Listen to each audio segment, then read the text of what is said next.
Terima kasih pemirsa, Anda masih bersama kami di Editorial Media Indonesia. Mas Eko, PSBB yang pertama tadi pertanyaannya adalah bagaimana bisa efektif kalau hanya yang melaksanakan Jakarta. Tapi kalau kita mundur sedikit, bagaimana PSBB di Jakarta bisa efektif kalau tidak ada sanksi hukum bagi orang-orang yang tidak mengindahkan ya? Karena beberapa kali ada kejadian kita baca, kita dengar polisi membubarkan kerumunan ketika pada saat itu kerumunan bubar. Tapi begitu polisi pergi, duduk-duduk lagi orang-orang itu karena tidak ada sanksi hukum yang jelas. Bagaimana Mas Eko? Sebetulnya PSBB itu sudah dilakukan oleh DKI 3 minggu yang lalu ya. Cuma sekarang ada payung hukumnya. Cuma payung hukumnya juga nggak abu-abu lah menurut saya, Leo ya. Iya. Ini kan nggak jelas. Maksudnya nggak jelas itu nggak ada sanksi hukumnya. Memang benar kalau kita hoax gitu ya terkait dengan corona ada undang-undangnya, undang-undang IT misalkan. Kemudian KUH pidana juga mengatur misalkan soal penimbunan, alat kesehatan, sembako dan lain-lain bisa dihukum melalui itu. Tapi kalau PSBB ini bagaimana menghukumnya? Kita kembalikan ke penyidik. Kalau saya melihat kemarin statement dari kepolisian, kalau sekarang kan aturannya dilarang 5 orang berkerumun ya, lebih dari 5 orang. Itu diatur di mana? Di PSBB atau di mana? 5 orang itu? Ya diatur di PSBB ini yang diajukan oleh DKI. Nah kalau mereka ditangkap dan lain-lain itu kan nanti ada sanksinya. Sanksinya apa? Misalkan tahanan kota, tahanan wilayah misalkan. Tidak bisa dimasukkan ke penjara. Kenapa sih? Karena corona ini kan kemana-mana, Leo. Kalau semua orang yang salah kemudian ditangkap dimasukkan penjara, masalah lagi nanti kalau kena COVID-19 di penjara. Karena rutan dan lapas kita sudah over kapasitas juga. Betul, iya. Beberapa bahkan mau dibebaskan. Iya, jadi itu persoalan, Leo. Jadi menurut saya memang itu adalah win-win solution yang paling realistis lah untuk COVID-19 ini. Tapi mudah-mudahan dengan tidak sanksi pun warga DKI juga mau lah mengindahkan,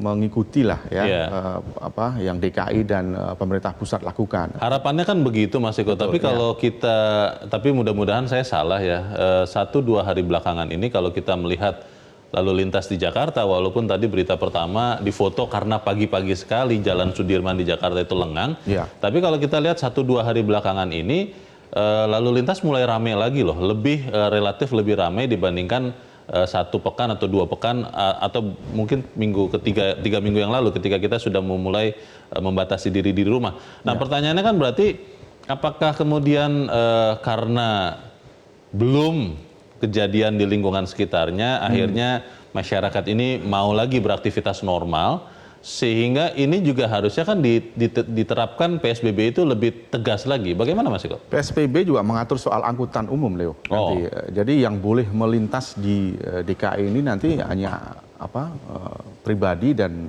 hal-hal lain angkutan yang sudah ditentukan. Kalau angkutan umum nanti akan dibatasi, mulai beraktivitas itu pukul 6 pagi sampai jam 18. Jadi angkutannya pun misalkan kapasitasnya 50, hanya boleh setengahnya, jadi 25. Kemudian kalau ojek online ya, taksi online itu juga dibatasi nanti. Misalkan taksi online itu biasanya mengangkut 3 penumpang. Kira-kira dibatasi mungkin bisa menjadi 1 aja 2 aja. Jadi tidak boleh lebih. Kemudian ojek online itu juga permasalahan. Kan kemarin sempat ada tersiar kabar bahwa dia nggak boleh, cuma yang boleh ada yang mengantar barang saja. Nah ini kan menjadi persoalan kalau dia tidak bisa mengangkut penumpang, tapi tidak ada BLT kepada mereka. Mereka juga banyak yang kredit kendaraannya, juga hari-hari dia menggantungkan hidupnya di sana. Jadi harus ada solusi buat mereka.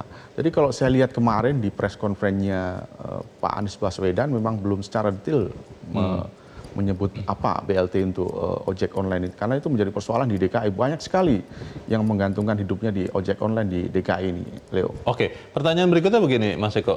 Kalau kita ambil contoh, kita bicara Jakarta ya, karena Jakarta yang sudah disetujui oleh Menteri Kesehatan untuk menerapkan PSBB. Apakah ada peraturan-peraturan dari pemerintah Provinsi DKI Jakarta yang kemudian harus dikeluarkan untuk lebih mendetilkan, merinci apa yang sudah disampaikan oleh Menteri Kesehatan lewat persetujuan PSBB ini?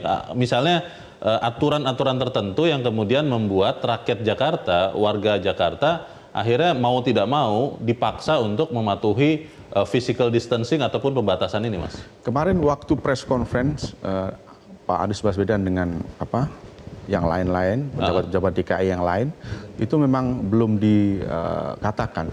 Cuma 2 hari lagi, ini berarti hari Kamis ya. Iya. Hari ini Rabu. Ya, berarti hari Jumat. 2 hari lagi ini ada peraturan yang lebih detail, Leo, yang mengatur soal PSBB ini. Apakah soal angkutan itu tadi yang Leo sebutkan tadi dan lain-lain akan lebih detail di sana. Jadi mungkin hari Jumat kita akan lebih paham soal aturan yang dilakukan oleh Pemda DKI. Peraturan dari Jakarta berarti ya? Betul, yang khusus dikeluarkan DKI oleh Jakarta aja. Pemerintah Provinsi DKI Jakarta. Betul, iya. Nah ini kan begini, PSBB ini kan ada jangka waktunya Mas Eko. Betul. Ya? Itu akan diberlakukan mulai kapan? 14 hari mulai Jumat, berarti kan nanti berakhir tanggal 24. Tapi bukan berarti tanggal 24 selesai. Kalau misalkan ada hal-hal yang lain, itu bisa dimundurkan lagi, Leo. Oke, pertanyaannya begini, ketika PSBB ada jangka waktu, maka kan harus ada alat ukur untuk memastikan dia efektif atau tidak. Apakah kemudian kita bisa melihat angkanya, angka kasus bertambah atau tidak, semoga tidak terjadi, tapi jumlah kematian meningkat atau tidak, atau yang mana? Tapi kita akan jeda dahulu dan pemirsa tetap bersama kami. Editorial Media Indonesia segera kembali. Terima kasih pemirsa, Anda masih bersama kami di Editorial Media Indonesia. Mas Eko, sebelum kita lanjutkan diskusi, kita dengarkan dulu ya Mas, bagaimana pendapat dari pemirsa Metro TV terkait dengan memastikan PSBB tidak sia-sia ini. Kita sudah terhubung dengan pemirsa Metro TV di Manado, Sulawesi Utara. Ada Pak Vence. Pak Vence, selamat pagi Pak. Selamat pagi Bung Leo. Selamat pagi Metro TV, selamat pagi Indonesia. Jadi begini Bung Leo, justru saya tertarik tadi ada statement yang Bung Leo katakan tadi mengatakan bagaimana membangun sinergitas pelaksanaan PSBB ini. Nah itu yang sebetulnya yang paling inti di sini. Karena bagaimana mungkin suatu daerah melakukan PSBB, tetapi daerah yang paling dekat dengan dia tidak melaksanakan PSBB yang full. Kan berbicara arus transformasi arus lalu lintas orang dan benda bergerak. Ambil contoh saja saya dari DKI dengan Jabodetabek, ya kan? Ini yang jadi persoalan, sehingga sebetulnya yang paling tepat adalah bagaimana kita membangun sinergitas pelaksanaan PSBB ini yang maksimal. Artinya kalau peraturan pemerintah dalam rangka memutus mata rantai penyebaran virus ini dengan katakanlah 15 hari di rumah, ya 15 hari jangan kemana-mana. Nah tinggal nanti pemerintah memikirkan masalah kebutuhan logistik seperti apa masyarakat yang tidak bisa keluar memenuhi kebutuhan mereka. Nah ini sebetulnya yang harus dipikirkan, sehingga daerah-daerah lain juga, suatu contoh Bung Leo, di Sulawesi Utara saya juga kaget, media katakan ya yang sudah positif sudah 5, yang tadinya cuma 2. Nah karena apa? Pengawasan di pintu-pintu masuk untuk kota Manado khususnya, Sulawesi Utara pada umumnya, itu masih longgar kelihatan. Jadi dengan sendirinya bahwa ya bagaimana pelaksanaan maksimal PSBB nantinya kalau masih begini-begini. Ini yang jadi persoalan. Jadi saya kira bagaimana kita menitikberatkan pada sinergitas pelaksanaan PSBB nanti yang adalah inti untuk memutus mata rantai penyebaran virus yang menakutkan ini. Itu saja barangkali Bung Leo. Selamat pagi Metro TV. Selamat pagi, terima kasih Pak Vence di Manado, Sulawesi Utara. Di belakang Pak Vence ada Pak Edward di Bengkulu. Pak Edward, selamat pagi Pak. Selamat pagi Bung Leo. Selamat pagi. Silakan Pak Edward. Jadi sekarang kan intinya kita sudah sadar betul bahwa corona ini musuh bersama yang harus kita punya semangat bersatu untuk menuntaskan pemberantasannya. Ada hal yang penting. Sekarang itu apapun yang dilakukan pemerintah, kalau rakyatnya sendiri tidak mau sadar diri bahwa mereka itu punya resiko, ya memang susah. Karena untuk membatasi perjalanan antar daerah seperti Jabodetabek yang disampaikan Pak PJ itu sangat sulit. Mereka cari kehidupan di Jakarta dan apa. Tetapi tadi fungsi jalur birokrasi sampai ke RT RW itu harus difungsikan dengan baik untuk memberikan kesadaran kepada masyarakatnya bahwa jangan sampai mereka jadi kurir penyebar. Apa resikonya terlalu besar? Saya contohkan di Bengkulu, Pak. Di Bengkulu itu cuma satu dulu kan daerah hijau. Sekarang sudah merah. Kenapa? Ternyata dari 1 yang meninggal, sekarang sudah 2 yang meninggal. Itu masih banyak yang lain-lain yang belum terungkap. Karena banyak yang tanpa gejala inilah corona ini. Nah, jangan-jangan di daerah saya, daerah kecil ini aja ada kayaknya seperti begitu. Nah, kita harapkan ini kesadaran masyarakat, berilah kontribusi dalam bentuk apapun, dalam sebagai kapasitas apapun, seluruh elemen masyarakat memberikan kontribusinya dengan membatasi diri, dengan tidak bekerja. Oh, kalau soal pangan, soal sandang pangan yang mereka butuhkan, itu kan sudah dijanjikan pemerintah ada bantuan nanti. Mungkin tidak mencukupi, tetapi yakinlah bahwa pemerintah punya perhatian untuk hal-hal yang demikian, agar kita jangan jadi penyumbang dalam Terima kasih Pak Edward di Bengkulu, Pak. Selamat pagi. Di belakang Pak Edward ada Pak Sabam Tambunan di Medan, Sumatera Utara. Pak Sabam, selamat pagi. Selamat pagi, Bung Leo. Selamat pagi Pak Sabam. Silakan Pak. Ya, selamat pagi, Metro. Jadi yang pertama yang saya soroti di sini yaitu PSBB itu bisa berjalan dengan bagus, dengan tepat apabila pemerintah itu memang serius dan juga rakyat Indonesia itu taat dengan apa yang telah ditetapkan oleh pemerintah. Baru yang kedua, saya mengharapkan itu supaya jangan sia-sia semua regulasi yang dibuat oleh pemerintah untuk menanggung beban daripada rakyat Indonesia yang terimbas dengan virus ini. Kita juga, pemerintah juga itu semaunya itu dibuat PSBB itu secara skala nasional. Dan ingat Bung Leo, bahwa tingkat kejenuhan manusia itu di rumah itu ada tingkatnya. Kalau kita itu seperti ini, saya rasa itu social distancing itu sudah ada hampir 3 minggu. Kalau kita tambah lagi misalkan 1 bulan lagi ke depan, kejenuhan masyarakat itu di rumah itu pasti ada batasnya. Jadi itu juga harus pemerintah pikirkan supaya kita itu sama-sama. Rakyat juga taat kepada pemerintah, pemerintah juga sudah menyalurkan bantuan-bantuan sosial kepada rakyat-rakyat yang terimbas daripada virus ini. Jadi harapan saya itu marilah kita sama-sama mendukung apa yang dibuat oleh pemerintah, dan pemerintah tolong diperhatikan supaya rakyat ini supaya jangan berlama-lama tinggal di rumah. Terima kasih, selamat pagi. Selamat pagi, terima kasih Pak Sabam Tambunan di Medan, Sumatera Utara. Selamat pagi Pak. Mas Eko, ini pertanyaannya menarik. Saya akan dari Pak Sabam dulu. Pertanyaannya adalah bagaimana kemudian kalau PSBB ini diadakan secara nasional? Karena tadi Pak Vence juga mengatakan, Pak Edward juga mengatakan, kan susah ya kalau kita bicara Jakarta membatasi pergerakan manusia. Karena kalau kita lihat keterangan PSBB itu ada beberapa kategori orang yang bekerja di bidang-bidang tertentu yang masih tetap boleh berlalu lalang Jakarta ataupun keluar atau masuk. Nah, bagaimana kalau PSBB itu diterapkan secara nasional saja supaya kemudian semua kepala daerah itu saling menjaga satu sama lain termasuk lalu lintas manusianya. Bagaimana Mas? Ya, kalau di Jakarta itu kan sudah pandemi ya. Jadi daerah penyangganya saya kira juga harus mengikuti di DKI. Ya, karena lalu lintas orang itu kan biasanya di DKI itu lebih banyak dari daerah itu ya. Dari luar Bekasi, Jakartanya ya? Dari Bekasi, dari Tangerang, dari Bogor dan lain-lain. Itu artinya kepala daerah yang penyangga itu juga harus mengikuti. Itu harus ada, biar ada sinergi, biar ada satu kesatuan untuk menjaga aturan ini. Supaya PSBB-nya efektif begitu kan? Betul, iya.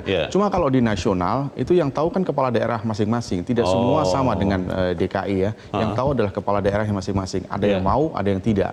Mungkin kalau coronanya tidak terlalu banyak di sana, mungkin tidak perlu pakai PSBB. Cuma aturan saja, imbauan saja untuk tidak keluar rumah. Tapi kalau tadi dikatakan Pak Edward di daerahnya dari yang tadinya mungkin masih hijau, zonanya menjadi zona merah karena bertambah jumlah yang meninggal gara-gara COVID-19 ini bagaimana Mas? Ya memang kalau di Indonesia sekarang memang sudah hampir menyeluruh ya.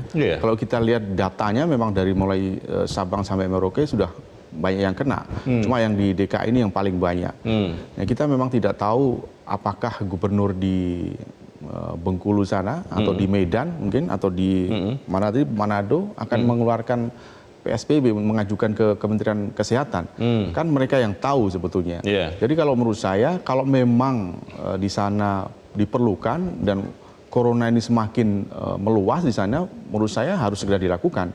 Itu untuk mencegah agar di daerah masing-masing kepala daerah itu tidak semakin banyak, Leo. Kalau semakin banyak, pasti akan semakin susah untuk menanggulanginya. Yang menarik tadi dikatakan juga oleh Pak Sabam Tambunan di Medan, Sumatera Utara, Mas Eko, adalah daya tahan, kalau saya boleh katakan begitu ya, manusia Betul. untuk tetap berdiam diri di rumah, karena kita sudah berapa 2 pekan lebih mungkin Iya. berdiam diri di rumah dan ada kejenuhan. Betul, iya. Saya karena memang Mas Eko juga karena kita masih harus datang ke kantor, kita masih ada dalam tanda petik ganti suasana. Tapi kalau untuk masyarakat yang lebih luas itu kan agak susah. Itu bagaimana, Mas? Iya, bukan hanya stres juga bisa, Leo. Iya. Stres juga karena tidak bisa bekerja, tidak bisa mencari uang, itu kan bisa menambah beban setiap kepala keluarga di sana. Iya, iya. Jadi memang harus ada solusi. Kalaupun misalkan harus keluar, juga harus ikuti protokol kesehatan. Cuma persoalannya kan kalau dia keluar dan menularkan, dia ketularan virus itu kan juga bisa menjangkitkan di keluarganya. Ini Iya. menjadi persoalan juga. Harus ada solusi yang menurut saya dari pemerintah. Misalkan kalau dia tidak keluar, ya Iya. BLT-nya bisa ditambah kalau menurut saya. Kalau ini cuma April sampai Mei, ya menurut saya nanti kalau sampai lewat dari Mei juga bisa menjadi persoalan itu kalau harus diam di rumah terus. Oke, pertanyaan berikutnya adalah begini, Mas. Kondisi darurat kesehatan ya, itu istilahnya yang benar ya, diterapkan oleh pemerintah, itu kan sampai 29 Mei, betul ya Mas Eko ya? Ya, BNPB itu. Sampai 29 Mei. Ya. Tapi kalau kita ambil contoh Jakarta, menerapkan PSBB 10 sampai 24 April. Betul. Dan itu juga melihat situasi apakah nanti akan bisa diperpanjang atau tidak. Ya. Nah, dari 24 April kalau memang berakhir di situ, sementara secara nasional masih sampai 29 Mei. Ya. Lalu kalau kita bicara daerah yang lain yang mungkin akan segera mengajukan, lalu dilaksanakannya atau diterapkannya berbeda-beda, itu apa bisa efektif, Mas? Kalau katakanlah dengan menahan 14 hari orang di Jakarta efektif. Ya. Tapi kemudian Bogor, Tangerang, Bekasi, Depok yang sering lalu lintasnya sekitar Jakarta belakangan menerapkan, sementara di situ mungkin masih ada yang positif, bisa sinkron tidak sih?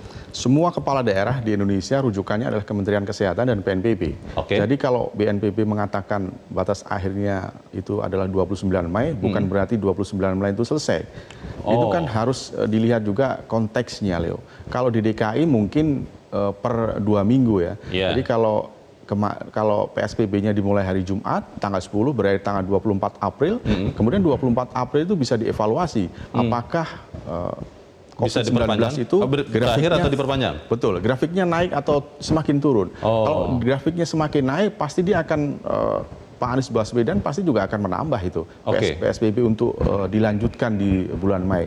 Cuma persoalannya itu kan juga harus ada kesinambungan dari daerah-daerah yang saya sebutkan tadi, di daerah-daerah penyangga. Akhirnya saya berpikir begini, Mas Eko. Ya. Kenapa tidak nasional saja diberlakukannya? Apakah memang karena ketidaksanggupan untuk menanggung tanggungan beban hidup masyarakat sehingga tidak dilakukan nasional? Tapi kita harus jeda dahulu dan pemirsa tetap bersama kami. Editorial Media Indonesia segera kembali. Bagian akhir dari diskusi kita pagi ini, Mas Eko, kalau melihat misalnya Jakarta tadi ya, kita sudah berdiskusi panjang lebar. Kalau hanya Jakarta sendiri, sementara daerah penyangga tidak melakukan, itu kan jadi pertanyaan besar efektivitas dari PSBB ini. Bagaimana, Mas? Iya, itu persoalan besar menurut saya. Jadi memang harus segera menurut saya gubernur di Banten ya, wali kota di Tangerang? Bogor, Tangerang, oke. kemudian Bekasi, Depok, itu juga harus mengikuti langkahnya gubernur DKI Anies Baswedan untuk melakukan PSBB. Karena kalau tidak, percuma juga DKI melakukan hal yang bagus, ya, menghentikan pandemi corona agar tidak menyebar ke daerah-daerah lain. Iya. Sementara daerah-daerah lain tidak melakukan PSBB. Nah, menurut saya harus segera pemerintah daerah itu mengajukan ke Kementerian Kesehatan untuk melakukan PSBB dengan proposal yang sudah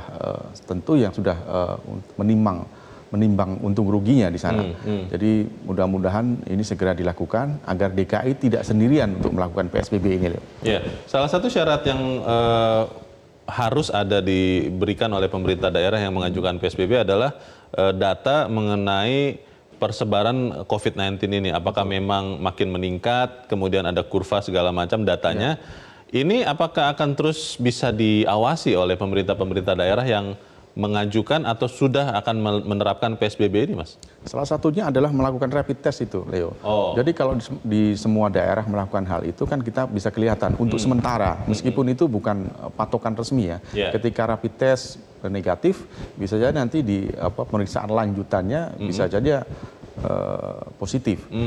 Ini kan menjadi catatan di beberapa daerah. Nah dari situ bisa kelihatan ketika grafiknya naik, maka tidak ada cara yang lain bagi pemerintah daerah untuk tidak melakukan PSBB seperti yang di DKI. Nah ini saya kira yang saya sebutkan tadi, menurut saya harus segera lah, menurut saya PSBB dilakukan oleh daerah-daerah penyangga di DKI, Leo. Ini sayangnya kondisi pandemi COVID-19 ini juga akan berdekatan atau bahkan beririsan dengan kegiatan besar umat Islam di Indonesia, bulan puasa, bulan Ramadan, sampai Idul Fitri, Lebaran nanti. Memang kalau saya baca banyak orang yang sudah punya kesadaran untuk ya sudah tidak usah bersama-sama mulai dari buka puasa, sholat tarawih dan yang lain-lain. Tapi kalau nanti pada saat harinya masih ada yang melakukan itu bagaimana, Mas? Ya saya kira 30 hari menjelang hari Idul Fitri itu kan ada yang namanya hari puasa ya. Iya, bulan puasa. Nah, itu saya kira mungkin lebih baik kita merenung ya. Lebih banyak berdoa, melakukan ibadah di rumah. Jadi di situ bisa timbul ketenangan. Kalau timbul ketenangan itu kan pikiran kita ini menjadi jernih. Jadi ketika nanti hari H-nya Idul Fitri, anjuran pemerintah untuk tidak pulang, untuk tidak pulang kampung, saya kira mungkin warga bisa menaati. Cuma kalau memang tidak bisa, harus ada ketentuan yang baku menurut saya. Jangan sampai mereka yang di daerah pandemi di sini, di Jabodetabek ini pulang dan menularkan kepada keluarganya di kampung. Apalagi kalau punya orang tua yang sudah sepuh dan punya penyakit, nah itu kan bisa menimbulkan dampak yang lebih bahaya. Baik, jadi memang apa yang harus kita lakukan ini adalah sesuatu yang harus kita lakukan dengan cepat, tapi juga harus bersama-sama, begitu ya Mas Eko ya? Baik, Mas Eko Ramawanto, terima kasih sudah hadir di tempat ini. Selamat pagi, Mas. Selamat pagi. Pemirsa, PSBB memang tidak mengenakan, namun akan lebih tidak enak kalau ia tidak segera diberlakukan karena penularan virus corona baru atau COVID-19 semakin tidak terkendali. Kini menjadi tugas kita bersama untuk memastikan PSBB di DKI Jakarta tidak sia-sia. Kita sama-sama perangi COVID-19. Saya Leonard Samosir, terima kasih Anda sudah menyaksikan. Selamat pagi.